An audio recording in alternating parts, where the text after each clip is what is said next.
அன்புள்ள ஆண்டவரே, இந்த நல்ல வேலைக்கு நன்றி செலுத்துகிறோம்.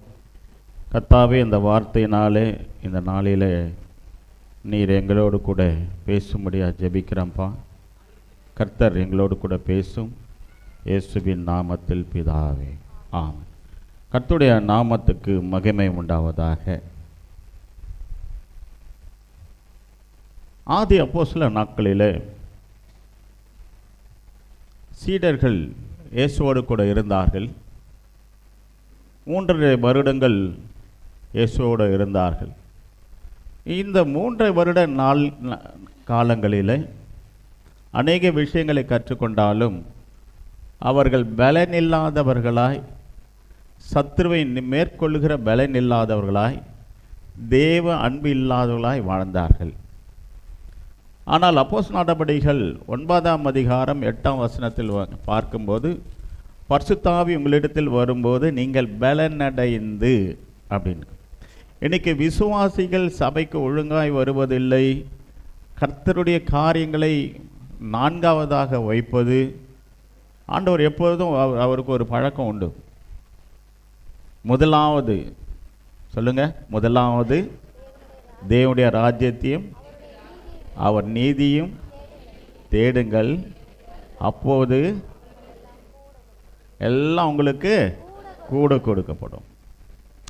அப்போது இன்னொரு வசனத்தை சொல்கிறார், உங்கள் முழு இருதயத்தோடும் முழு மனதோடும் முழு பலத்தோடும் முழு சிந்தையோடும் உன் தேவனாகிய கர்த்தரிடத்தில் முழு பலத்தோடு முழு மனதோடு முழு ஆத்மாவோடு முழு சிந்தையோடு மொத்தமாக எனக்கு கொடுத்துட்றான்றாரு. ரொம்ப பொறாம பிடிச்சவர் அவர். என்ன, ரொம்ப பொறாம பிடிச்சவர். அந்த பொறாமைக்குள்ளே இருக்க தெரியுமா ஆழமான அன்பு. உன் முழு இருதயத்தோடும் உன் முழு மனதோடும் உன் முழு ஆத்மாவோடும் உன் முழு சிந்தையோடும் உன் தேவனாகிய கர்த்தரிடத்தில். அப்பா, எத்தனை பேர் அதை நாம் செய்கிறோம்? எத்தனை பேர் இந்த காரியத்தை செய்கிறோம்? எத்தனை பேர் முழு இருதயத்தோட தேவனை நாம் நேசிக்கிறோம்? முதலாவது தேவனுடைய ராஜ்யத்தையும் அவர் நீதியும் தேடுங்கள். முதலாவது எதை தேடுகிறோம்?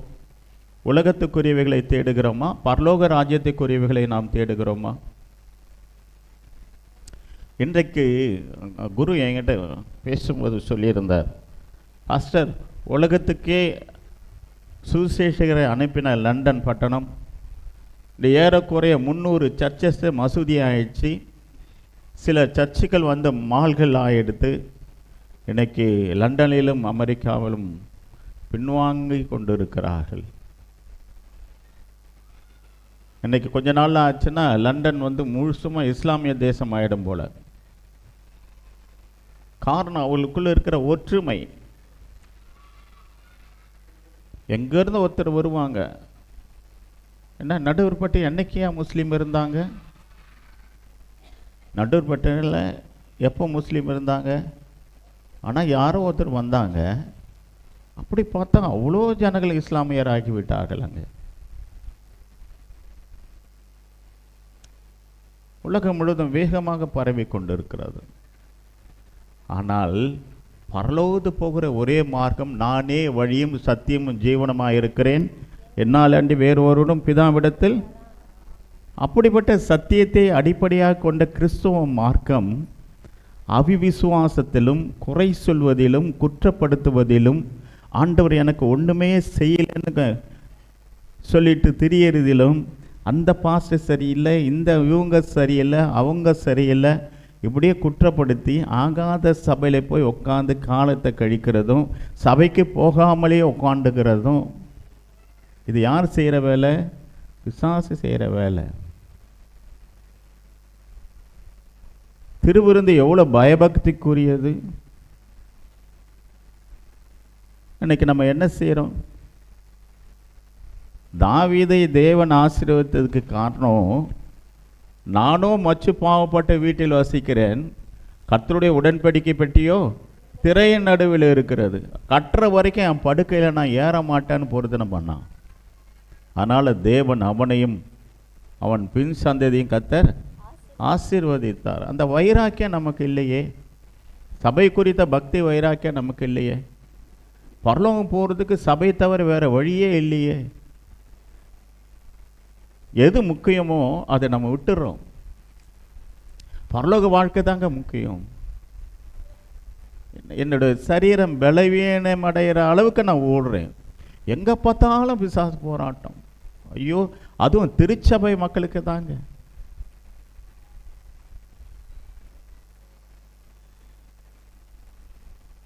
எனக்கு இந்த வரங்களுக்காக நான் ஆண்டவருக்கு நன்றி செலுத்துக்கிறேன். நேற்று நைட்டு கூட ஒரு வீட்டுக்கு போகணும். அவங்க சொன்னாங்க, பாஸ்டர் அடிக்கடி ஒரு பக்கம் கை கால் மரத்து போகுது. பிசியோதெரப்பி போகிறாங்க, 1 மாதமாக போகிறாங்க. அது வரைக்கும் நல்லா ஆகுது. திரும்பி வீட்டுக்கு வந்தால் திரும்ப அதே பிரச்சனை. என்னை ஒருத்தர் கூட்டிகிட்டு போனாங்க அந்த வீட்டை. நேற்று இரவு 9:30 மணிக்கு வந்து அந்த அம்மா ஒரு பக்கம் இழுத்துட்டு வந்து நிற்குது. அப்படி பார்த்தோன்னே வந்துச்சு பாருங்கள் பிசாசுங்க. நாக்கை கடிச்சிக்கிட்டு எனக்கு விரோதமாக ஓடி வருது. ஏதோ கொலை செய்கிறவன் வெறியோடு வரா மாதிரி என்னை பார்த்தோன்னே அப்படியே நாக்கு அப்படி நிறைய நேரம் கடிச்சிட்டு ஓடி வருது பாருங்கள். அப்படியே நின்றுன்னு பார்க்குறேன். கிட்ட வந்தவொடனே நின்றுச்சு. உன்னால் என்ன ஒன்றும் செய்ய முடியாது.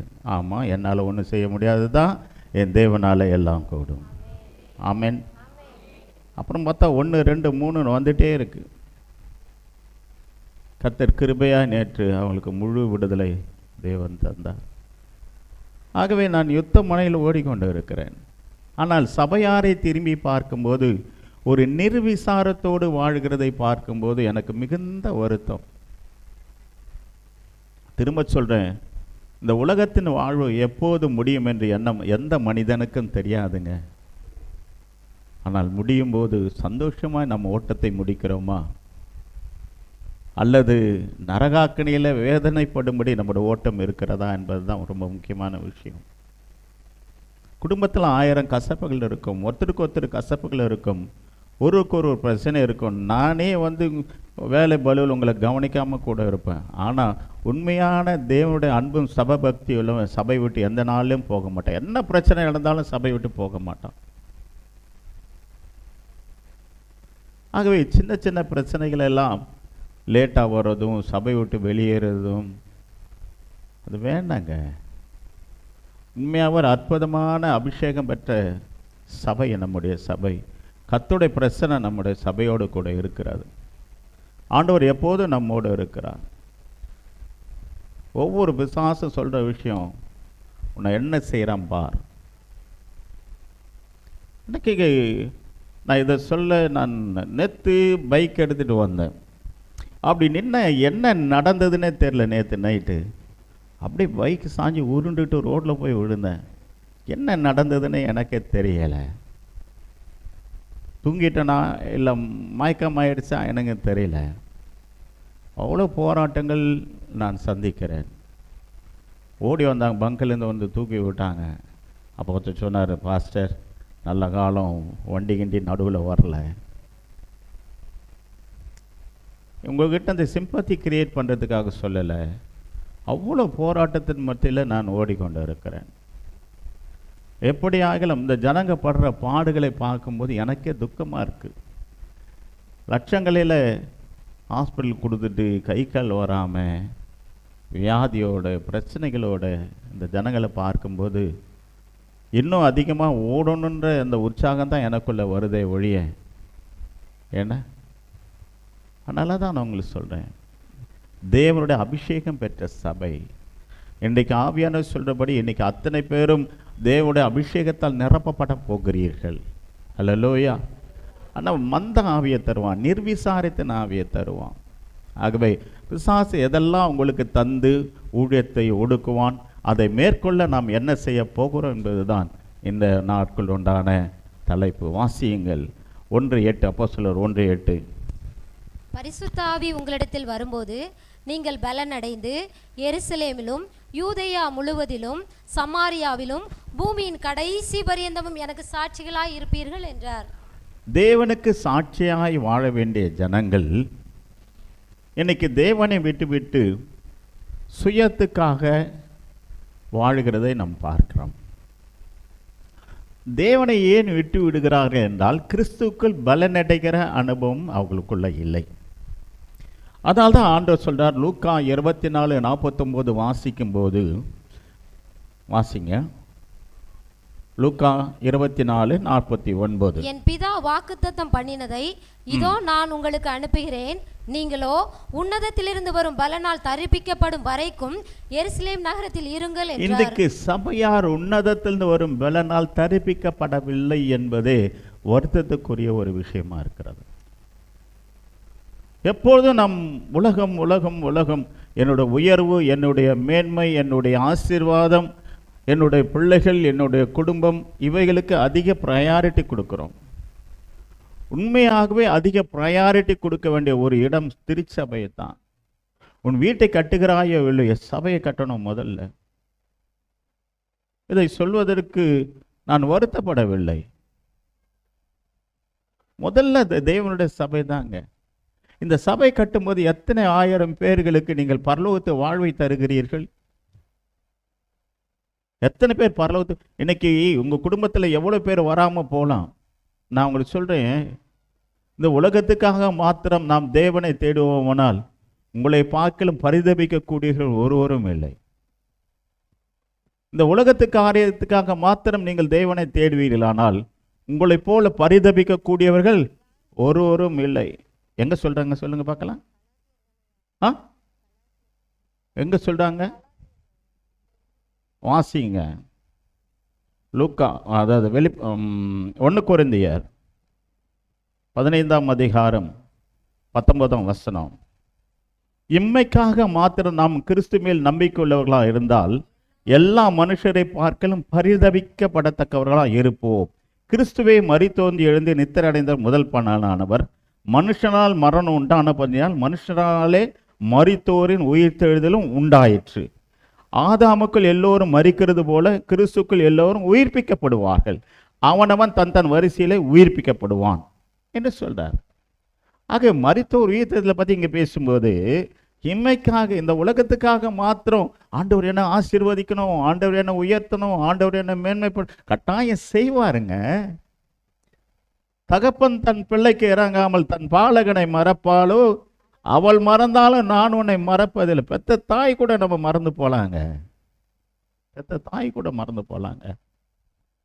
என்னை அழைத்த இயேசு ஒரு நாள் என்னை மறப்பதில்லை. உங்களை அழைத்த இயேசு ஒரு நாள் உங்களை மறக்க மாட்டார்.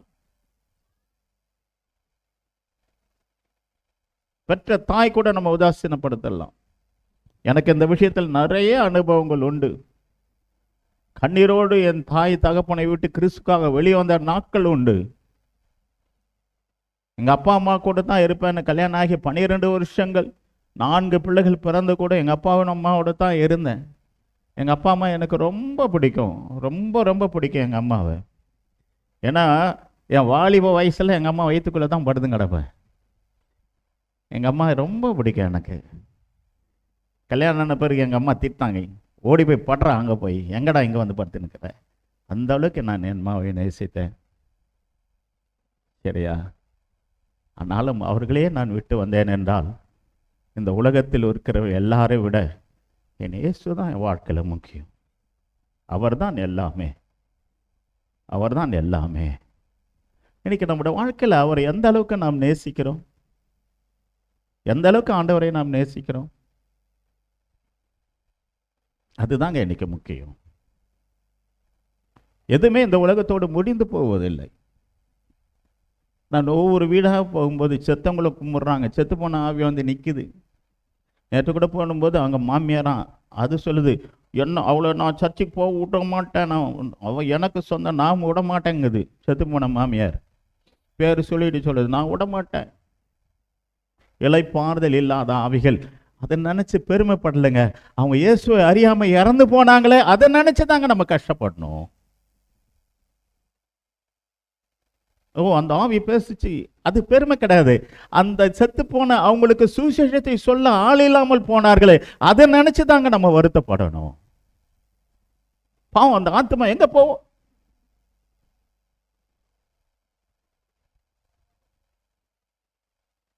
அந்த ஆத்துமா எங்கெங்க போகும்? அது இளைப்பாறுதல் போல மரும மேலே உட்காந்துட்டு நாட்கள் வர வரைக்கும் அது ஜாலியாக என்ஜாய் பண்ணிட்டு இருக்கு. அவளை நான் விட மாட்டேன், அவள் எனக்கு சொந்தம். எனக்கு தேவனுக்கு சொந்தமான ஆத்துமாக்கள் தேவனிடத்தில் சேர்க்க முடியுதான் சபையை தேவன் வச்சிருக்கார். சபையாரை தேவன் வச்சிருக்கிறார்.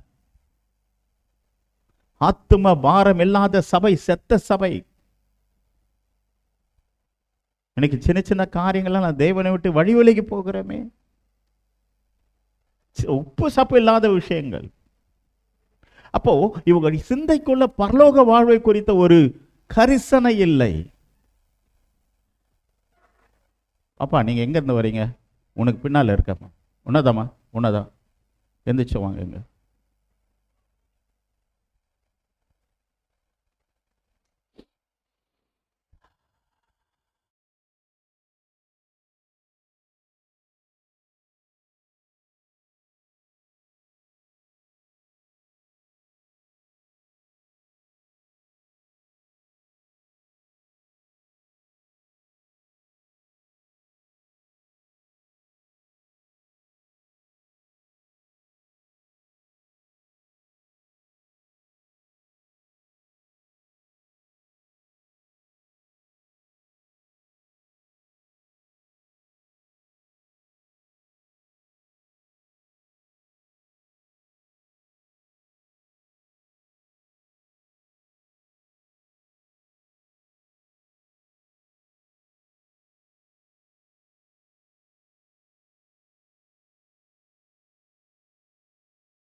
இதிலிருந்து ஒரு விஷயம் தெரிஞ்சுக்கோங்க. உங்களை ஒவ்வொரு பற்றியும் ஆண்டவருக்கு தெரியுது. 2-3 தடவை நான் அவாய்ட் பண்ணேன். மெசேஜ் நடுவில் அந்த பிள்ளை ஏன் கூப்பிடணும், அவன் அந்த திட்டமாக சொன்னார். அவள் கண்ணீரோடு வந்து இருக்கிறான், நீ விட்டான அவள் சூசைட் பண்ணிக்குவானார்.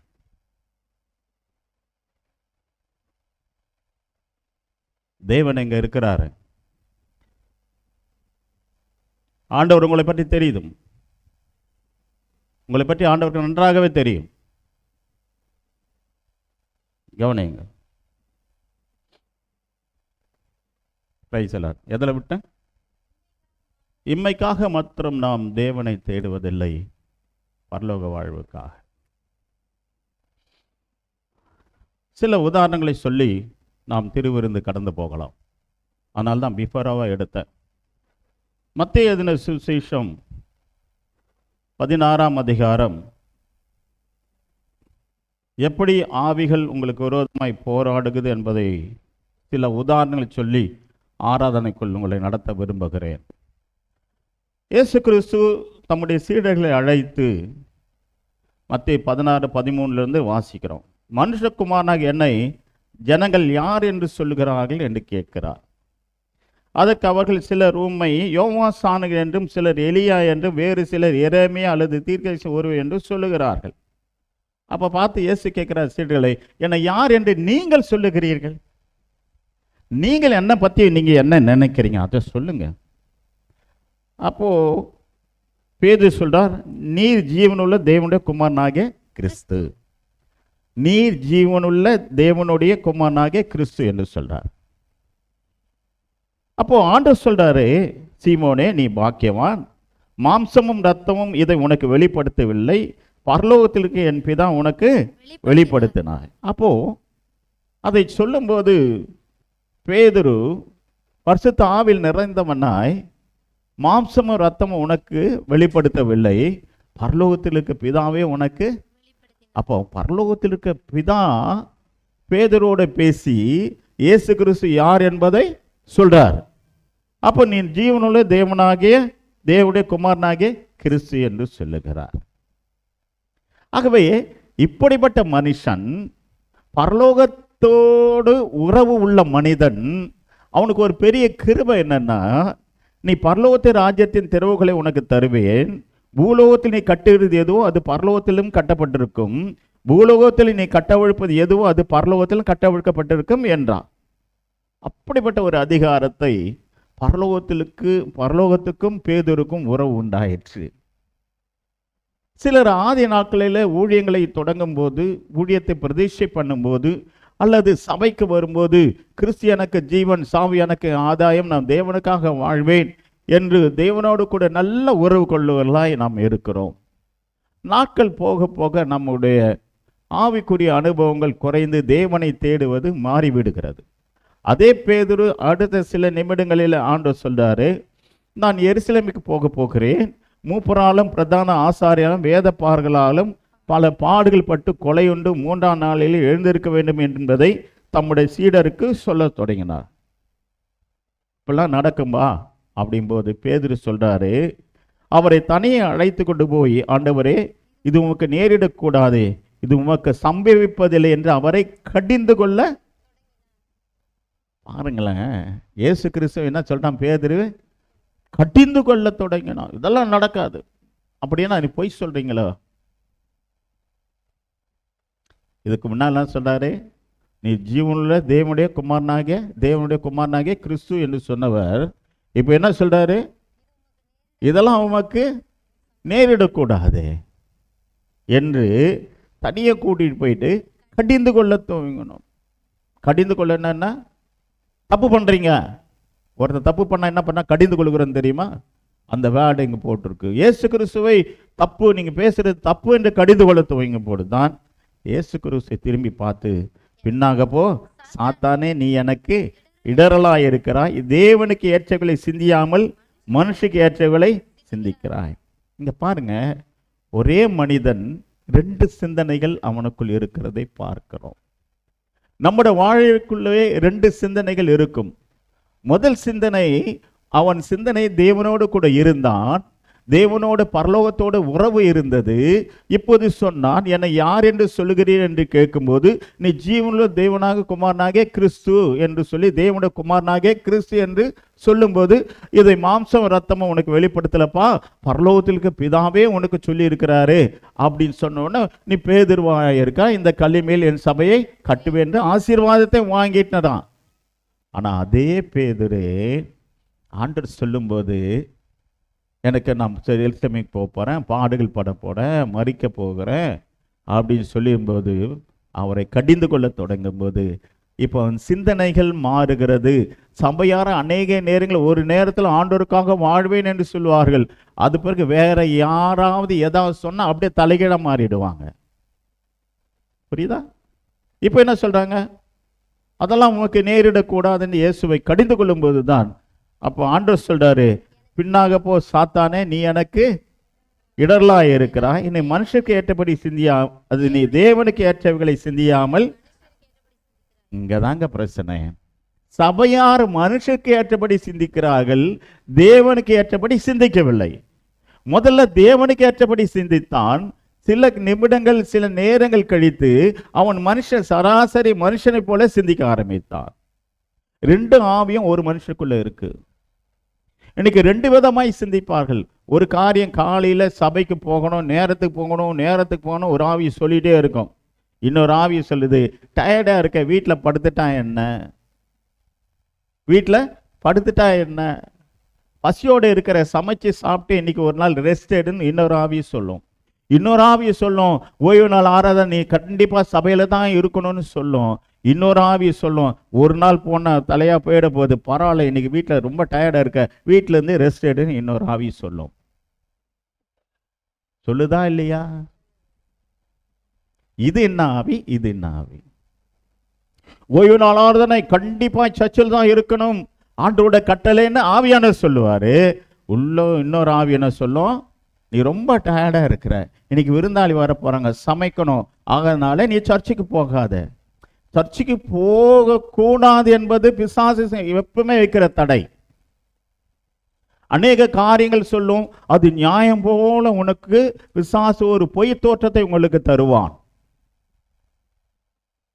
ஒரு பொய் தோட்டத்தை தருவான். ஓய்வு நாள் ஆராதனைக்கு போகக்கூடாதபடிக்கு சரியான காரியத்தை உனக்கு சொல்லும். தலை வலிக்குது, ரொம்ப டயர்டா இருக்கு, இன்னைக்கு நான் சர்ச்சுக்கு போல ரெஸ்ட் எடுக்கிறேன். ஆண்டவருக்கு என்னை பத்தி நல்லாவே தெரியும்.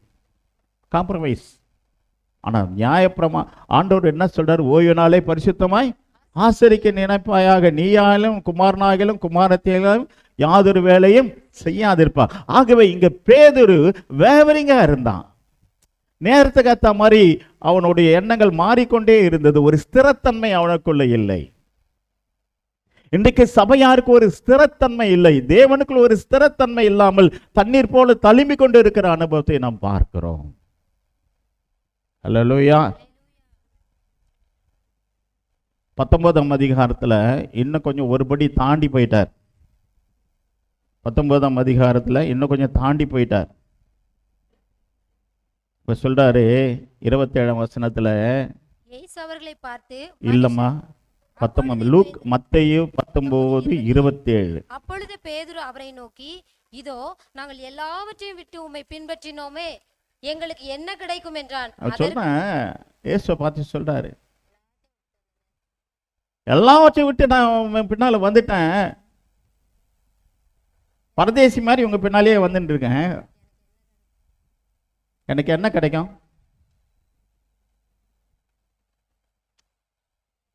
லூக்கா 5ஆம் அதிகாரத்துல கலிலேய கடற்கரை ஓரம் அந்த வலையை பழுது பார்த்துட்டு இருக்காரு.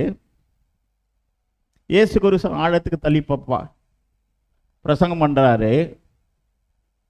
அப்போ ஆழத்தில் தள்ளி கொண்டு போய் மீன் பிடிக்கும்படி வலைகளை போடுங்கன்னு சொல்லும்போது, ஐயரே முழுதும் பிரயாசப்பட்ட ஒன்றும் கிடைக்கல, ஆனாலும் உங்களுடைய வார்த்தையின்படியே போடுகிறேன் என்றான். சொல்லுங்க, உம்முடைய வார்த்தையின்படி. அதுதாங்க ரொம்ப முக்கியம். ஒபே பண்ணா 2 படகு நிறைய மீன்கள் கிடைத்தது. அப்ப சொன்னா, பாவியாக மனுஷன், என்னை விட்டு நீர் போக வேண்டும், இன்று முதல் உன்னை மனுஷனை பிடிக்கிறவனாய் மாற்றுவேன் என்று சொல்லும்போது எல்லாவற்றையும் விட்டு விட்டு இயேசுக்கு பின்னா வந்தான். 2 படகை விட்டான், அப்பா அம்மாவை விட்டான், மனைவியை விட்டுட்டான். அப்ப கல்யாணம் ஆயிடுச்சு பேதுருக்கு. எல்லாவற்றையும் விட்டு விட்டு என்ன பண்றான்? அவருக்கு பின் சென்றார்கள். ஆமா, எல்லாவற்றையும் விட்டு அவருக்கு பின் சென்றான். இப்போ திடீர் ஞானோதயம் அவருக்கு வந்துருச்சு. யாருக்கு? பேதுருக்கு. ஆண்டவரே, நான் எல்லாத்தையும் விட்டு வந்திருக்கிறேன், எனக்கு என்ன கொடுப்பீங்க? இன்னைக்கு அநேக மனிதர்கள் சொல்லுகிறார்கள், என் ஊரு உறவு சொந்தம் பந்தம் எல்லாத்தையும் விட்டு இயேசுதான் தெய்வம்னு வந்தேன், இங்க வந்து கூட நான் நல்லா இல்லையே சொல்றீங்கல்ல, சொல்றோம்ல, ஊரு உறவு சொந்தம் பந்தம் எல்லாத்தையும் விட்டு நான் வந்துட்டேனே, நான் நல்லாவே இல்லையே. நீ என்ன சொல்றிய அதுதாங்க சொந்தம் பந்தம். இதை நான் தான் சொல்ல தகுதி உள்ளவன். அப்பா அம்மா சொந்த வீடு, நான் சின்னதாக கட்டின ஒரு வீடு மொத்தத்தையும் விட்டுட்டேன். விட்டுட்டு எங்கே போகிறேனே தெரியாமல் 4 பிள்ளைங்களை கூப்பிட்டு அனாதை மாதிரி வந்தேன். அப்போல்லாம் யாருமே எங்கள் குடும்பத்தில் ரட்சிக்கப்படலை. எங்கள் அப்பா வசவு, எங்கள் அம்மாவோட திட்டு, என் சகோதரிகள் அப்போல்லாம் ரட்சிக்கப்படலை. இந்த கேவலமாக பேசி துரத்தி விட்டாங்க. எல்லாம் வந்தாச்சு. என்ன கிடைக்கும்னு எனக்கு தெரியாது. எனக்கு தெரிந்தவர் இயேசு மாத்திரமே. அல்லேலூயா. அல்லேலூயா. என் கண்ணுகளுக்கு முன்பாக இருந்தவர் இயேசு மாத்திரமே. இன்னைக்கு நான் உங்களுக்கு சாட்சியா சொல்லுகிறேன். வந்த பிறகு ஒரு வீடு வாடகை எடுத்து காலையில் நைட்டில் கொஞ்சம் அரிசி இருக்கும் வடிச்சிட்டு வேலையை விட்டுட்டேன். நைட்டில் வெங்காயம் கடிச்சிட்டு பிள்ளைகளுக்கு கொடுத்துட்டு அதில் தண்ணி ஊற்றி காலைல பழைய சாதம் போட்டு பிள்ளைங்களுக்கு அங்கே ஸ்கூலுக்கு அனுப்பிட்டு மதியத்துக்கு நான் என்ன பண்ணுவேன்னு ஏங்கி நின்ன காலங்கள்லாம் உண்டு. ரைட் ராயலாக ஃபாரஸ்ட் டிபார்ட்மெண்ட்டில் இந்த பக்கம் சம்பளம் இந்த பக்கம் லஞ்சம் வாங்கி வானத நாட்கள் போய் எப்பவுமே ஷூவோடு தான் இருப்பேன். செருப்பே போட மாட்டேன். அந்த காலங்களில் ஒரு ப்ரௌன் ஷூ போடுவேன். அப்படி இருந்த காலங்களில் எல்லாவற்றையும் விட்டு அடுத்த வேளைக்கு சாப்பாட்டுக்கு வழி இல்லாமல் பட்ட கஷ்டங்கள், பிள்ளைகளுக்கு ஒரு பிஸ்கட்டு வாங்கி கொடுக்க முடியாமல் பட்ட கஷ்டங்கள், உண்மையாய் நேசித்த நான் மனதார நேசித்த தாயின் தகமனை விட்டு வந்த கஷ்டங்கள் இருக்கிறது. அது எவ்வளோ கஷ்டம் தெரியுமா? இதெல்லாம் தாங்க பலன் தந்தது கிறிஸ்து மேல் நான் வைத்திருந்த அன்பு மட்டும்தாங்க. உங்கள் வாழ்க்கையில் என்னவெல்லாம் நீ இழந்து போகலாம். பேதர் எல்லாவற்றையும் இழந்து போனான். திடீர் ஒரு ஞானோதயம் அவருக்கு வந்துட்டு, எல்லாத்தையும் விட்டுட்டு வந்துட்டோமே, எனக்கு என்ன கிடைக்கும்? பின்மாற்றம் வந்தது பாருங்க. இன்னைக்கு உங்க வாழ்க்கையில எல்லாவற்றையும் விட்டு வந்திருக்கலாம். உறவுகளை விட்டு வந்திருக்கலாம். சொந்த மதத்தை விட்டு வந்திருக்கலாம். ஒன்று மட்டும் நினைவில் கொள்ளுங்கள், உன்னை அழைத்த தேவன் உண்மையுள்ளவர். உன் கரத்தை பிடித்து முடிவு பறிந்து உன்னை நடத்துவார். ஆமென். சொன்ன எல்லாவற்றையும் விட்டு நான் வந்துட்டேன். என்ன ஆவியானோட பலன் அப்போது பேதருக்கு இல்லை. ஹல்லேலூயா, ஹல்லேலூயா, ஹல்லேலூயா. லூக்கா எழுதின சுவிசேஷம் 9ஆம் அதிகாரம், லூக்கா எழுதின சுவிசேஷம் 9ஆம் அதிகாரத்தில் நாம் வாசிக்கும் போது 51ஆம் வசனத்தை நாம் வாசிக்கும் போது, பின்பு அவர் எடுத்துக்கொள்ளப்படும் நாட்கள் சமீபித்த போது அவர் எருசலேமுக்கு போக தமது முகத்தை திருப்பி தமக்கு முன்னாக தூதர்களை அனுப்பினார். அவர்கள் போய் அவருக்கு இடத்தை ஆயத்தம் பண்ணும்படி சமாரியருடைய ஒரு கிராமத்திலே பிரவேசித்தார்கள். அவர் எருசலேமுக்கு போக நோக்கமாயிருந்தபடியினால் அவ்வூரார் அவரை ஏற்றுக்கொள்ளவில்லை. அவருடைய சீஷராகிய யாக்கோபும் யோவானும் அதை கண்டபோது, ஆண்டவரே, எலியா செய்தது போல வானத்திலிருந்து அக்கினி இறங்கி இவர்களை அழிக்கும்படி நான் கட்டளையிட வேண்டும் இட உமக்கு சித்தமா என்று கேட்டார்கள். அவர் திரும்பி பார்த்து, நீங்கள் இன்ன ஆவியுள்ளவர்கள் என்பதை அறியீர்கள் என்று அதட்டி, மனுஷகுமாரன் மனுஷருடைய ஜீவனை அழிக்கிறதற்கு அல்ல, ரட்சிக்கிறதற்கே வந்தார் என்றார். அதன் பின்பு அவர்கள் வேறொரு கிராமத்துக்கு போனார்கள். கவனிங்க, இப்போ கொஞ்சம் கொஞ்சம் பிசாசு துரத்திட்டு இருந்தாங்க சீடர்கள். இப்போ ஆண்டவர் இன்னொரு ஊருக்கு போகணும்னு நினைக்கிறாரு. இவங்க ஒரு சமாரியா கிராமத்தில் பிரவேசித்தார்கள். ஆனால் அந்த ஊரார் இவர்களை ஏற்றுக்கொள்ளவில்லை. ஏன்னா தேவ சித்தம் இல்லை. ஆனால் யாக்கோபு யோவானும் ரொம்ப கோவம் வந்துருச்சு. ஆண்டவரே, எலியா வானத்திலிருந்து இறங்கி அக்கினி இறக்கி செய்தது போல, எலியா செய்தது போல வானத்திலிருந்து அக்கினி இறக்கி இவர்களை அழிக்கும்படி நாங்கள் கட்டளையிட உமக்கு சித்தமா? எலியா செய்தது போல வானத்திலிருந்து அக்கினி இறக்கி இவங்களை அழித்து விட உமக்கு சித்தமா? நீங்க என்ன நினைக்கிறீங்க? கொண்டு இல்லாமா இந்த கிராமத்துள்ள அத்தனை பேரும் அக்கினி இறங்கி கொன்னுடும். இப்பதான் சொல்றாரு, நீங்கள் என்ன ஆவி உள்ளவர்கள் என்பதனை அறியீர்களா என்று அதட்டினார். என்னை கூட திருச்சபை மக்கள் இப்படி பண்ணிட்டாங்க, இவங்க நாசமா போட்டும், இவங்க நல்லா இருப்பாங்களா? சாபமா விடுறோமே. நீங்கள் என்ன ஆவி உள்ளவர்கள்? அவன் சொன்னான், எலியா செய்தது போல வானத்து இந்த அக்கினி இறக்கி இந்த கிராமத்துல ஒத்தனை பேர் அழிக்க உமக்கு சித்தமா? என்னால முடியும். அதில் கூட ஒரு பெருமை, எங்களால முடியும், நான் உங்க கூட இருக்கணும்ல, நான் சொன்ன வானத்து இந்த அக்கினி இறங்கி வரும், உங்களை அழிச்சிடலாம். இன்றைக்கு ஆவிக்குரிய பெருமைகள் அநேகர் வாழ்க்கையில கிறிஸ்தவத்தின் ஆதாரமே பிதாவே இவர்கள் செய்வது என்னதென்று அறியாமல் இவர்கள் செய்கிறார்கள், இவர்களை மன்னியும். என்ன ஆவி உள்ளவர்கள் என்று நீங்கள் அறியீர்களா? உங்களை சிநேகிக்கிறவர்களை நீங்கள் சிநேகித்தலாம், அதனால் என்ன பயன்? நான் உங்களுக்கு சொல்லுகிறேன், உங்கள் சத்துருக்களையும் சிநேகியுங்கள்.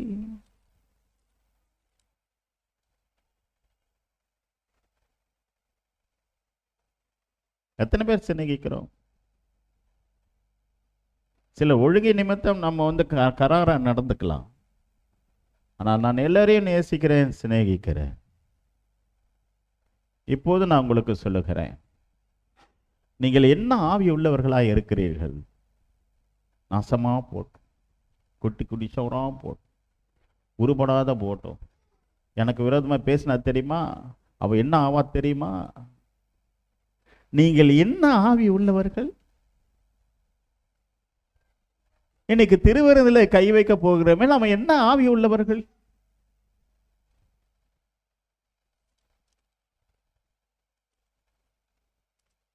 ஹல்லேலூயா, ஹல்லேலூயா, ஹல்லேலூயா. ஹல்லேலூயா. ஆகவே எனக்கு அன்பானவர்களே, யோவானும் யாக்கோபும்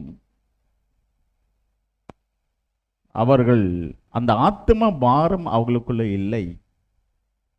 ஐயோ பக்கத்து வீட்டுக்காரர் ரட்சிக்கப்படணுமே, எப்போ பார்த்தாலும் பக்கத்து வீட்டுக்காரர் நம்ம கூட சண்டை போட்டு தான் இருப்பான், அவன் நாசமா போனட்டும் ஜெபிக்கிறோமா? ஆண்டவரே அவனை ரட்சியும் அப்படின்னு சொல்லி ஜெபிக்கிறோமா? எப்படி ஜெபிக்கிறோம்? ஆனா அதே யாக்கோபும் யோவானும் இப்படி சொன்னவன் தான், இதே சொன்ன யாக்கோபு தான் 12ஆம் அப்போஸ்தலர் நடபடிக்கிற 12ஆம் அதிகாரத்தில் ஏரோதுவாலே பட்டயத்தால் வெட்டி கொலை செய்யப்பட்டான். இப்படி சொன்ன யாக்கோபு தான் அப்போஸ்தலர் நடபடிகள் 12ஆம் அதிகாரத்தில் 1-2 வசனங்களை வாசிக்கும் போது ஏரோதுவால் பட்டயத்தால் வெட்டி கொலை செய்யப்பட்டான். இப்படி பேசுவன் தான் யோவான் தான் என்ன அக்கினி, அதாவது கொதிக்கிற எண்ணெயில போட்டு சாகாம அவனை தூக்கி பத்ம தீவுக்கு நாடு கடத்திட்டாங்க. அப்ப இப்பவும் அப்போதைக்கு என்ன விஷயம் இருந்ததுன்னா, இப்ப இவன் மாம்சத்தில் இருந்தான், அப்போ ஆவியில அவர்கள் பலப்பட்டார்கள். அப்போஸ்தலர் நடபடிகள் 2ஆம் அதிகாரத்தில் பசுத்த ஆவி வந்தபோது அவர்கள் ஆவியில நிறைந்தவர்களாய் தன் ஜீவனை கிறிஸ்துக்காக கொடுக்க அவர்கள் ஆயத்தமாய் இருந்தார்கள். அப்படிப்பட்ட வேவரிங் உள்ளவங்களை பலப்படுத்தினது பரிசுத்த ஆவியானவர். ஹல்லேலூயா, ஹல்லேலூயா. ஆகவே இங்க மத்தேயு எழுதின சுவிசேஷம் 26ஆம் அதிகாரம் 71 74 வரைக்கும் வாசிங்க.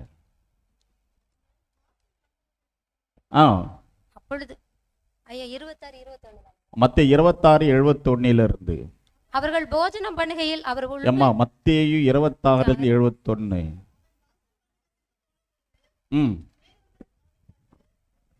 நசரேயனாகிய இயேசு இவனோடு கூட இருந்தான் என்று அங்கே இருந்தவர்களுக்கு சொன்னான். அவனோ அந்த மனுஷனை நான் அறியேன் என்று ஆணையிட்டு மறுபடியும் மறுதலித்தான். சற்று நேரத்திற்கு பின்பு அங்கே நின்றவர்கள் பேதுருவினிடத்தில் வந்து, மெய்யாகவே நீயும் அவர்களில் ஒருவன், உன் பேச்சு உன்னை வெளிப்படுத்துகிறது என்றார்கள். அப்பொழுது அவன் அந்த மனுஷனை அறியேன் என்று சொல்லி சபிக்கவும் சத்தியம் பண்ணவும் தொடங்கினான். உடனே சேவல் இயேசு கிறிஸ்துவை பாடுகளுக்குள்ள போகும்போது அந்த வேலைக்காரிக்கு பயந்து யாருன்னே எனக்கு தெரியாதுன்னு இயேசுவையே சபிக்க தொடனா, சத்தியம் பண்ண தொடங்கினான். எப்போ? ஆவியானவருடைய பலன் இல்லாத போது. ஆவியானுடைய பலன் இல்லை. அப்போது இயேசுவை சபிக்கவும் சத்தியம் பண்ண தொடங்கினான். ஐயோ எல்லாத்தையும் விட்டு பின்னும் வந்தோமே, எங்களுக்கு என்ன கிடைக்கும்? ஆவியானோட பலன் இல்லை, உலக பிரகாரமாக இருந்தான். ஆனால் அதே பேதுரு அப்போஸ்தலர் நடவடிக்கைகள் 2ஆம் அதிகாரத்தில் பரிசுத்த ஆவியை பெற்றுக்கொண்ட பிறகு எப்படின்னா 4ஆம் அதிகாரம் அப்போஸ்தலர் 4ஆம் அதிகாரம் 5-13 வரைக்கும் நம்ம வாசிங்க பார்க்கலாம். மறுநாளிலே ஜனங்களுடைய அதிகாரிகளும் மூப்பரும் வேதபாரகரும் பிரதான ஆசாரியனாகிய அன்னாவும் காய்பாவும் யோவானும் அலெக்சந்தரும் பிரதான ஆசாரியருடைய கூட்டத்தார் யாவரும் எருசலேமிலே கூட்டம் கூடி அவர்கள் நடுவே நிறுத்தி, நீங்கள் எந்த வல்லமையினாலே எந்த நாமத்தினாலே இதை செய்தீர்கள் என்று கேட்டார்கள். அப்பொழுது பேதுரு பரிசுத்த ஆவியினாலே நிறைந்து கேள்வி கேட்ட போது பரிசுத்த ஆவியினாலே நிறைந்து அவன் பேசுறான். ஜனத்தின் அதிகாரிகளே, இஸ்ரவேலின் மூப்பர்களே, பிணியாலே இந்த மனுஷனுக்கு செய்யப்பட்ட உபகாரத்தை குறித்து எதனால் இவன் ஆரோக்கியமானான் என்று நீங்கள் என்னிடத்தில் விசாரித்து கேட்டால், உங்களால் சிலுவையில் அறையப்பட்டவரும் தேவனால் மரித்தோந்து எழுப்பப்பட்டவருமாயிருக்க நசனாக இயேசு கிறிஸ்து நாமத்தினாலே இவன் உங்களுக்கு முன்பாக சொஸ்தமாய் நிற்கிறான் என்று உங்கள் எல்லோருக்கும், இஸ்ரவேல் ஜனங்கள் எல்லோருக்கும் தெரிந்திருக்க கடவது. முன்ன எப்படி சொன்னா, ஐயோ யாருன்னே தெரியாது, சத்தியம் பண்ணும் சபிக்கும் தொடங்கினவன் 3ஆம் அதிகாரத்தில் சப்பானியை நடக்க பண்ணும்போது இவங்க கேட்கிற எந்த அதிகாரத்தில் செய்தீர்கள் என்று கேட்கும்போது அவன் சொல்றான், உங்களால் சிறுவையில் அறையப்பட்டவரும் தேவனால் மரித்தோண்டி எழுப்பப்பட்டவனாக நசராக இயேசுவின் நாமத்தினாலே இவன் முன்பாக சொஸ்தமாய் நிற்கிறான் என்று உங்கள் எல்லோருக்கும், இஸ்ரவேல் ஜனங்கள் எல்லோருக்கும் தெரிந்திருக்க கடவது என்று தைரியமாய் சொன்னான். சொல்லுவதற்கு காரணம் அவன் பரிசுத்த ஆவியால் நிறைந்திருந்தான். இன்னைக்கு சபையார் பரிசுத்த ஆவியால் நிறைந்திருந்தால் தான் தேவனுக்காக வைராக்கியமாய் நிற்க முடியும். பரிசுத்த ஆவியால் நிறைந்தால் மட்டுமே அதை செய்ய முடியும். பேதுரு பரிசுத்த நிறைந்தவனாய் தைரியமாக பேச முடிந்தது. இன்னைக்கு ஊழியத்துக்கு போறதுக்கு சிரமப்படுறோம், ஆண்டவர் பத்தி பேசுறதுக்கு சிரமப்படுறோமே. ஹல்லேலூயா, ஹல்லேலூயா, ஹல்லேலூயா. அப்பதான் சொன்னாங்க 13ஆம் வசனம், பேதுரும் யோவானும் பேசுகிற தைரியத்தை அவர்கள் கண்டு அவர்கள் படிப்பறியாவதில் என்றும் பேதமிலிருந்த மறிந்திருந்தபடியால் ஆச்சரியப்பட்டு அவள் இயேசு உடனே கூட இருந்தவர்கள் என்று அறிந்து கொண்டார்கள். படிப்பில்லை, அறிவில்லை, எதுவும் இல்லை. ஆனா அவங்க யாரோட இருந்தாங்களா? இயேசுவோடு இருக்காங்க. எனக்கு சொல்ல, நீங்க இயேசுவோடு கூட இருக்கீங்களா? உங்களோட இயேசு இருக்கிறாரா? நீங்கள் இயேசுவோடு கூட இருக்கிறீர்களா? இயேசு கூட இல்லைன்னா சபை கூடுதல் உங்களுக்கு நரகம் போல இருக்கும். இயேசு உங்களோடு இல்லைன்னா பேசுறது வந்து எப்படா விடுவாரு, வீட்டுக்கு போகலாமான் இருக்கும். அக்கினி சுவாலையில வெந்தார்கள், வாளால் அறுப்புட்டார்கள், ஆட்டு தோள்களை போர்த்தி கொண்டு குறைவுகளை அனுபவித்தார்கள், பட்டயத்தால் வெட்டப்பட்டார்கள். எபிரேயர் 11ஆம் அதிகாரத்தில் வாசிக்கும் போது அப்போது கூட அவர்கள் இயேசுவை மறுதலிக்கவில்லை. காரணம், அவர்கள் பலப்படுத்துகிறது பரிசுத்த ஆவியானவர் பலப்படுத்தினார். இதுவே இயேசுவை மறுதலித்த பேதுருவை சிறைச்சாலை 12ஆம் அதிகாரத்தில் போடும்போது வகுப்புக்கு 4 போர் சேவர்கள் நிற்கிறார்கள். சிறைச்சாலையில அவன் நிர்வாணமாய் கை கால்களில அவன் சங்கிலியால் கட்டப்பட்டு நிம்மதியா தூங்குறான். அடுத்த நாள் அவனை கொலை செய்ய போகிறார்கள், ஆனால் நிம்மதியா தூங்குறான். பாருங்க 12ஆம் அதிகாரத்தில் வாசிக்கும் போது. இந்த தைரியத்தை தந்தது யார்? பரிசுத்த ஆவியானவர். கர்த்தருக்காக வாழும்படியான ஒரு தைரியத்தை யார் தருவது? பரிசுத்த ஆவியானவர் தருவார். கர்த்தருக்காக வைராக்கியமாய் நிற்க பலனை தருகிறவர் பரிசுத்த ஆவியானவர் தருவார். அனனியா சப்பீரான் சொல்லும் போது பேதுரு சொன்னான், நீங்கள் மனுஷரிடத்தில் அல்ல பரிசுத்த ஆவியினிடத்தில் பொய் சொல்கிறீர்கள் என்று சொன்னார். அப்படி என்றால் அவனையும் பரிசுத்த ஆவியும் வெவ்வேறாக பிரிக்க முடியாது. இன்னைக்கு கூட ஒவ்வொரு விசுவாசியும் பரிசுத்த ஆவியும் உங்களையும் தனியாக பிரிக்க முடியாது. உங்களோடு கூட தேவன் இருப்பாரான உங்களையும் பரிசுத்த ஆவியும் வெவ்வேறாக பிரிக்க முடியாது. 1 கொரிந்தியர் 3:16-17 சொல்லுகிற, நீங்கள் தேவனுடைய ஆலயம் என்று தேவனுடைய ஆவி உங்களில் வாசமாய் இருக்கிறார் என்று நீங்கள் அறியாது இருக்கிறீர்களா? ஒருவன் தேவனுடைய ஆலயத்தை கெடுத்தால் தேவன் அவனை கெடுப்பார். தேவனுடைய ஆலயம் பரிசுத்தமா இருக்கிறது, நீங்களே அந்த ஆலயம். பரிசுத்த ஆவியின் அபிஷேகத்தை பெற்றுக்கொண்ட ஒவ்வொரு மனிதர் தேவனுடைய ஆலயமாய் இருக்கிறார். ஒவ்வொருவரும் பரிசுத்த ஆவியில் நடத்தப்படுகிற அனுபவம் உள்ளவர்களாய் இருக்கிறார்கள். ரோமர் 8ஆம் அதிகாரத்தில் 14ஆம் வசனத்தில் வாசிக்கும் போது, யார் தேவனுடைய ஆவியினாலே நடத்தப்படுகிறார்கள் அவர்கள் தேவனுடைய புத்திரராய் இருக்கிறார்கள். உன்னோட தேவ ஆவியான இருக்கிறாரா? உன்னோட தேவாவியான இருக்கிறார். சபை காரியங்களில் ஒரு சலிப்பு வரும், அப்ப காரியங்களில் ஏண்டா போறோன்ற மாதிரி இருக்கும். ஆவியானவர் இல்லைனா, ஆவியானவர் இருந்தா உன்னை உற்சாகப்படுத்துவார். தேவ காரியங்களில தேவனுக்காக கொடுக்கும்படி ஏவுவார், தேவனுக்காக உழைக்கும்படி ஏவுவார், ஜெபிக்கும்படி ஆவியானவர் ஏவுவார், தேவனுக்காக வாழும்படி ஆவியானவர் ஏவுவார். தேவன் இல்லை என்றால் கொடுக்க மனசு வராது, ஜெபிக்க மனசு வராது, ஆராதனை போறதுக்கு மனசு வராது, சபை கூடுதல் உனக்கு கசப்பாயிருக்கும். தேவ ஆவியானவருக்கும் ஆவி இல்லாதவங்களுக்கு உள்ள வித்தியாசம். இன்னைக்கு மனப்பூர்வமா ஆண்டவர்கிட்ட வேண்டிக்கிறேன், இன்னைக்கு ஒரு புதிய அபிஷேகத்தை கர்த்தர் உங்களுக்குள்ள தருவாரா. எல்லாம் எழுந்து நிற்போம், எல்லாம் எழுந்து நிற்போம், பைசி எல்லாம் எழுந்து நிற்போம். ஹல்லேலூயா. ரலா தரா நா ஷிகனா தீரி நீ கல்லபா ருக்கன மதுரனா ரீபா லாதரா நீ ஷகலா தரா நீ கல்லபா. ஒரு 15 நிமிஷம் நாம் தேவனை ஆராதிக்க போகிறோம். ஹல்லேலூயா, ஹல்லேலூயா. பிரைசி.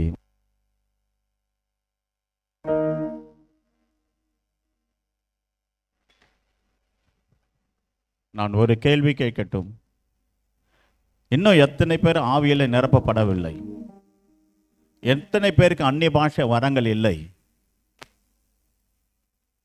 ஆதி அப்போஸ்தலர் நாட்கள் அத்தனை பேரும் பரிசுத்த ஆவியில் நிரப்பப்பட்டவர்களாகத்தான் இருந்தார்கள். ஒவ்வொருவரும் அபிஷேகம் பெற்றவர்களாக இருந்தார்கள். அபிஷேகம் பெறுவதற்கு முன்பாக எனக்கு என்ன கிடைக்கும் என்று கேட்டான். இயேசுவை கடிந்து கொள்ள தொடங்கினான் பேதுரு. யோவானும் யாக்கோபும் வானத்திலிருந்து அக்கினி இறக்கி இவங்களை பட்சித்து போட உமக்கு சித்தமா என்று கேட்டான். இயேசு கிறிஸ்துவை பாடுக்குள் இருக்கும்போது அவரை விட்டு விட்டு ஓடி போனவன் அவன் சொன்னான், இவர் யாருன்னு சத்தியம் பண்ண சபிக்க, இயேசுவை சபிக்க தொடங்கினவன், கடிந்து கொள்ள துவங்கினவன். அந்த பேதுரு பரிசுத்தாவில் நிரப்பப்பட்ட பொழுதுதான் சொன்னான், உங்களால் சிலுவையில் அறையப்பட்ட இயேசுவை என்று சொன்னார். தைரியமாக நின்று பேசினார். 12ஆம் அதிகாரத்தில் யாக்கோபை வெட்டி கொலை செய்யப்பட்ட போது கூட பேதுரு சிறைச்சாலையில் வைக்க போது சபையார் ஜெபித்து கொண்டிருந்தார்கள். ஆனால் நிம்மதியா தூங்கினான். ஏன் தெரியுமா? மரண பயம் அவனுக்கு இல்லை. அவனை பலப்படுத்தினது பரிசுத்த ஆவியானவர். இன்றைக்கு நண்பு தேவ பிள்ளைகளே, இந்த உலகம் நிலையற்றது, நிலையற்றது. இந்த உலகத்துக்காக நீங்கள் தேவனை தேடுவீர்களானால் உங்களை பார்க்கலும் பரிதபிக்கக்கூடியவர்கள் ஒருவரும் இல்லை. வெளியே இருக்க உங்களுக்கு சொல்றேன், உள்ள வந்துருங்க. எல்லாரும் ஆவி நிறைதல் இன்றைக்கு நமக்கு உண்டாகணும். எல்லாம் முன்னால வந்துருங்க. இடம் நிறைய இருக்கு. ஒரு 10 நிமிஷத்துல முடிச்சிடலாம். வெளியே இருக்குங்க, அத்தனை பேரும் உள்ள வந்துருங்க. பார்க்கலாம்.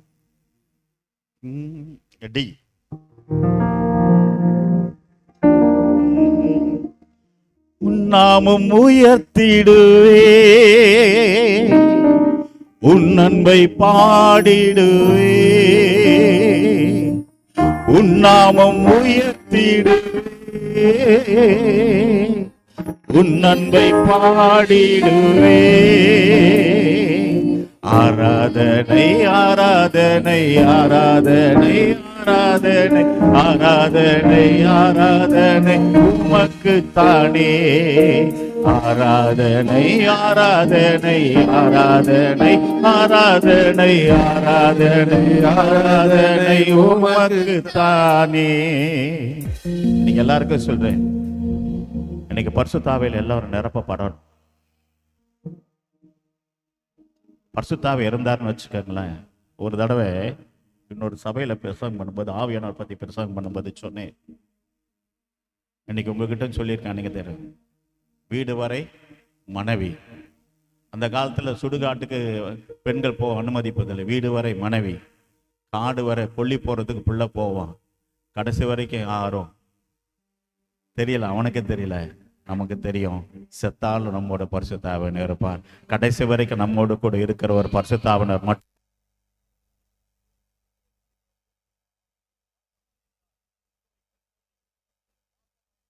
ஆவியினால சாவுக்கு ஏதுவான சரீரங்களை உயிர்ப்பிப்பார். அப்படிப்பட்ட ஆவியானவரை நாம் பெற்றுக்கொள்ள வேண்டியது அவசியமா இருக்கிறது. ஹல்லேலூயா, ஹல்லேலூயா. ஹல்லேலூயா. உன் நாமம் உயர்த்திடுவே, உன் அன்பை பாடிடுவே, நாமம் உயர்த்திடுவே,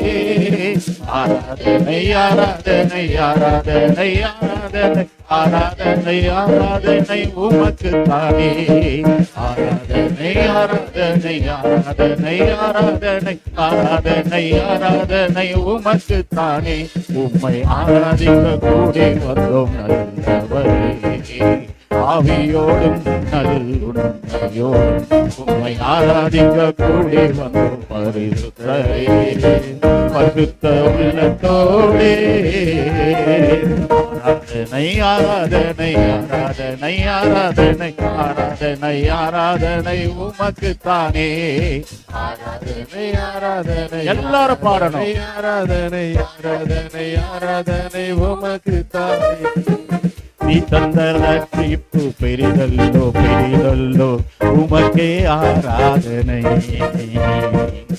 உந்தன் வழிகள் அதிசயம் அதிசயம் உமக்கே ஆராதனை. எல்லாரும் சேர்ந்து பாடுவோம். நீ தந்த ரட்சிப்பு பெரிதல்லோ பெரிதல்லோ உமக்கே ஆராதனை, உந்தன் வழிகள் அதிசயம் அதிசயம் உமக்கே ஆராதனை, மகிமை நிறைந்தவரே மாட்சிமையுடையவரே, மகிமை நிறைந்தவரே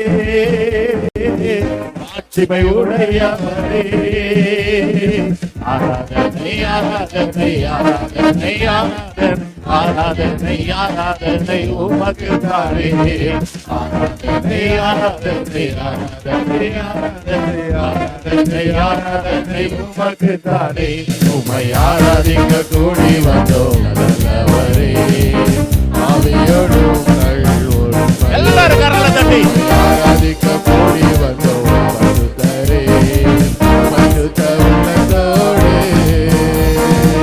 நீ தரும் இன்பம் எல்லாம் நிரந்தரம் நிரந்தரம் உமக்கே ஆராதனை,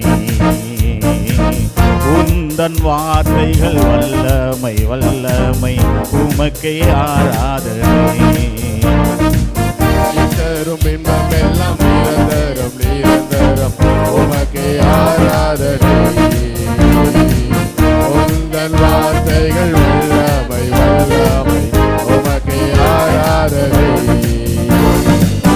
உண்மை உள்ளவரே துதிக்கு பாத்திரரே, உண்மை உள்ளவரே துதிக்கு பாத்திரரே, ஆராதனை ஆராதனை ஆராதனை ஆராதனை ஆராதனை ஆராதனை உமக்கு தானே, ஆராதனை ஆராதனை ஆராதனை ஆராதனை ஆராதனை ஆராதனை உமக்கு தானே, அசைவாடும் ஆவியே தூய்மையின் ஆவியே, அசைவாடும் ஆவியே, எல்லாரும் சேர்ந்து இன்று ஆவியானவர் அளவில்லாமல் உங்கள் மேல் ஊற்றப்பட வேண்டும், தேவ அக்கினி உங்கள் மேல் இறங்க வேண்டும், ஒராலா தாரா நா டிகலா தாரா நா தாரா நா கரபா நா தாரா நா கரபா நா தாரா நீலா தாரா நா டிகலா தாரா நா, ஹalleluya, ஆமென், ஒராலா தாரா நா கரபா நா தாரா நா, அக்கினியின் அபிஷேகத்தை பெற்றுக் கொள்ளுங்கள்.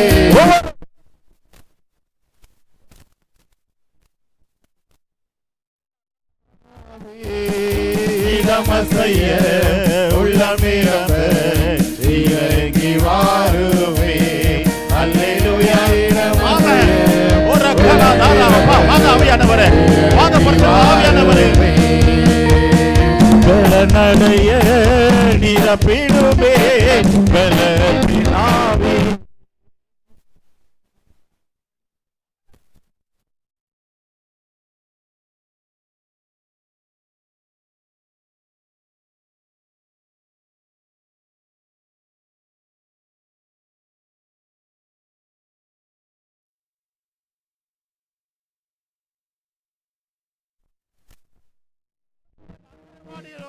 எங்கள் மேலும் அசைவாடுவாராக, எங்கள் மேல அசைவாடுவாராக. உரிகலா தாரா நா சிகலா தாரா நீகலா ரூகலா மதுரா நகரபா லாதரபா. அக்கினி இறங்கட்டும், அக்கினி போடுங்கப்பா உம்முடைய சபை மேல. இயேசுவே, உம்முடைய தூய ரத்தத்தினால சபையாராக இவர்கள் மேல, எங்கள் மேல உம்முடைய அக்கினி இறங்கட்டும், உம்முடைய அக்கினி இறங்கட்டும், உம்முடைய அக்கினி இறங்கட்டும். அக்கினி அபிஷேகம் இறங்கி வரட்டும், அக்கினி அபிஷேகம் இறங்கி வரட்டும். உரிகலா தாரா நா சிகலா fire in the name of Jesus. Hallelujah.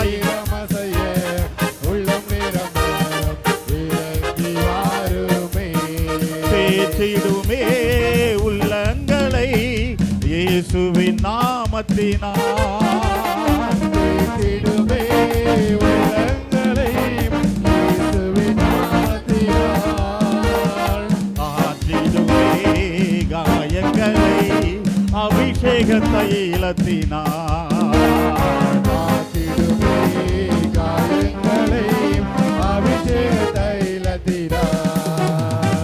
அசைவாடு வல்லமை இறங்கட்டும், வல்லமை இறங்கட்டும், அக்கினி இறங்கட்டும், அக்கினி போடுங்கப்பா. அப்பா தேவ ஆவியானவரே, கர்த்தருடைய ஆவியானவரே, பிதாவின் ஆவியானவரே, மகிமையின் ஆவியானவரே, எங்களை வேற மனுஷனா வேற மனுஷனாய் மாற்றுங்கப்பா, வேற மனுஷனா வேற மனுஷனாய் மாற்றுங்கப்பா. அக்கினி அக்கினி அக்கினி போடுங்கப்பா. ஒவ்வொரு தேவட அக்கினி இறங்கி வரட்டும். உரிமா கலவ தூரானா சிகலா தாரா நீ கலவ ரூகலவ தாரா. அல்லேலூயா. இளமசைய உள்ளமே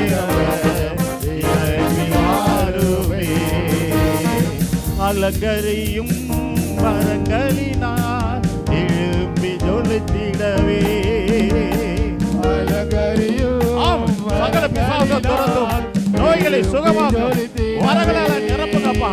சபையார் எல்லோரும் வரங்களால் நிரப்பும். நிறைவாக பொழுதே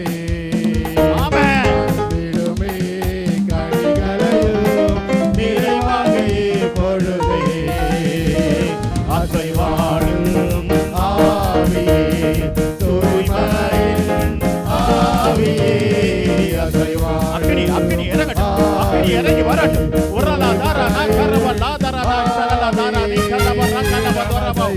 உரிவா லாதரா நா சிகலா தாரபோ. வாருமே.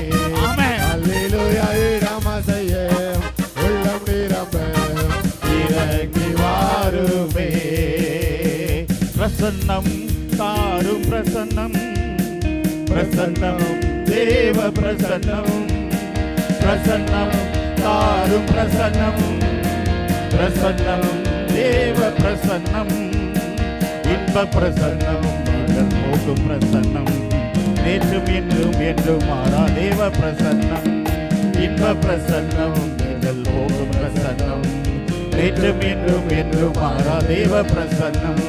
பிரசன்னம் தேவனே, உடைய மகிமையில பிரசன்னம் இறங்கட்டும், மகிமையில பிரசன்னம் இறங்கி வரட்டும்.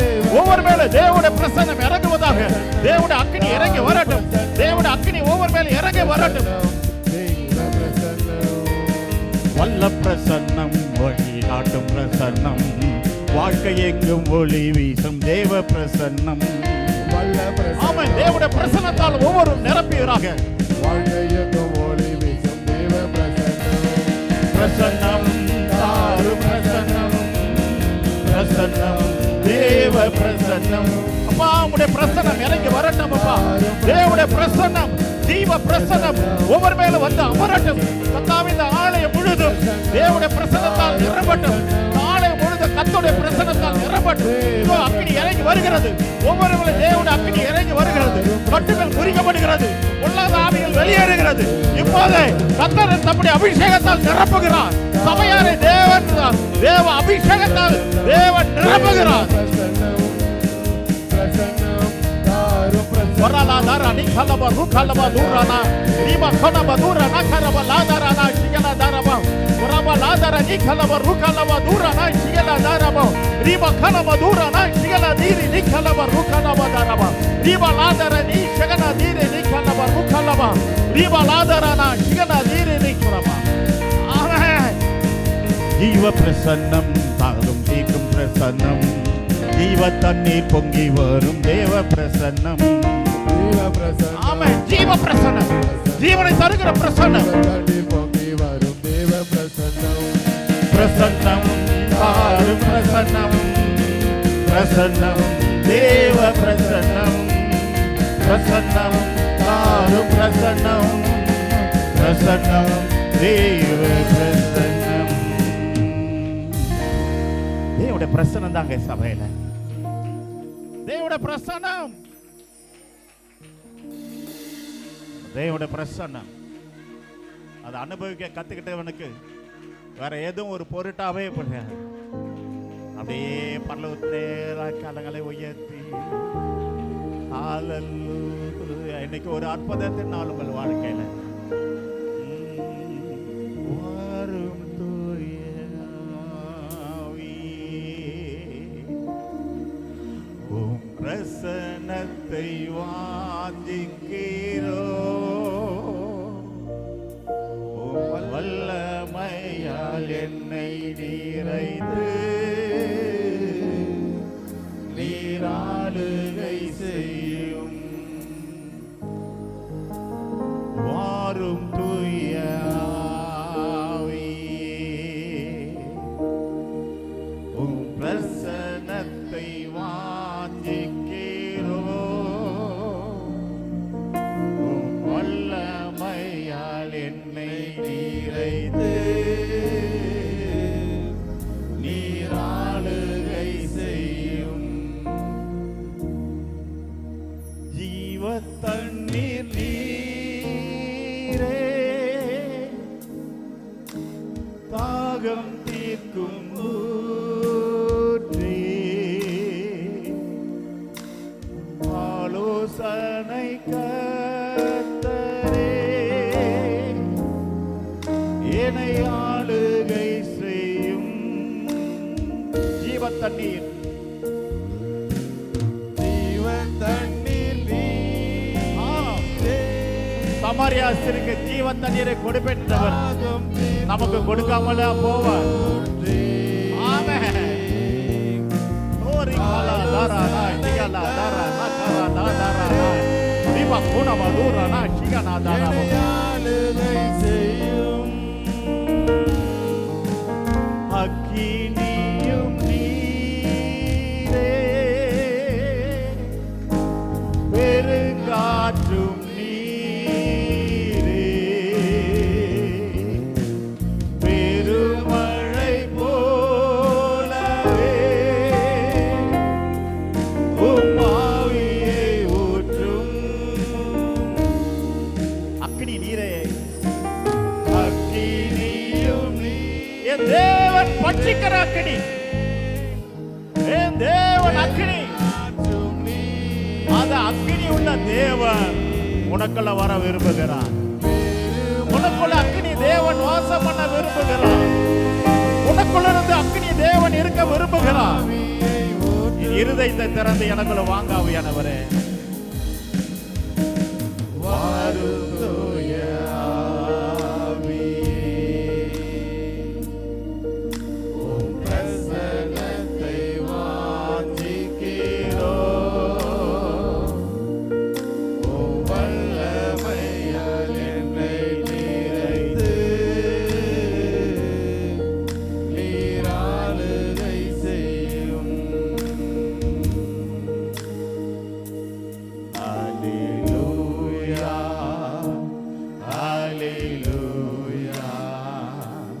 hallelujah, hallelujah, hallelujah, hallelujah, hallelujah,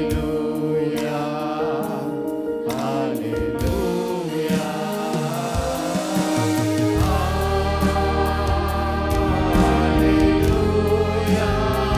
Oh Jesus, rakala dara rakala da pa தகப்பனே, என் அன்பு தகப்பனே, என் அன்பு தகப்பனே, உன் அக்கினியை போடுகவா. சபையில ஒரு பெரிய எழுப்புதல் உண்டாகட்டும். ஆத்மா வாரதை தாங்க ஆண்டவரே.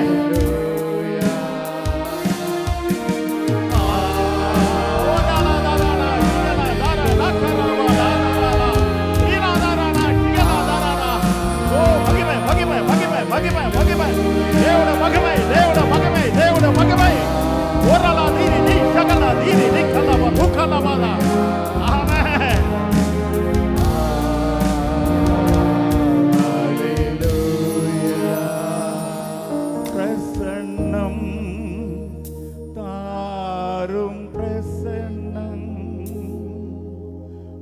பிரசன்னம், தேவ பிரசன்னம், பிரசன்னம் தாரும் பிரசன்னம், பிரசன்னம் தேவ பிரசன்னம்.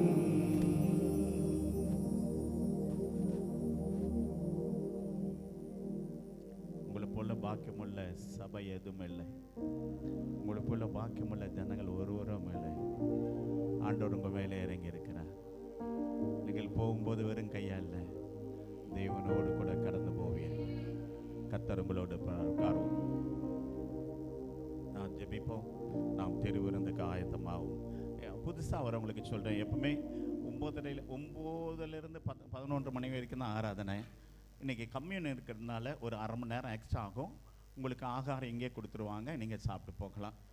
ஹல்லேலூயா. ஆக ஒரு அரை மணி நேரம் கம்யூனியனுக்காக எக்ஸ்ட்ரா ஆகும். எல்லா கம்யூனியன் மட்டும்தான். மற்ற நாட்கள்லாம் 11 மணிக்கு முடிச்சிருவோம்.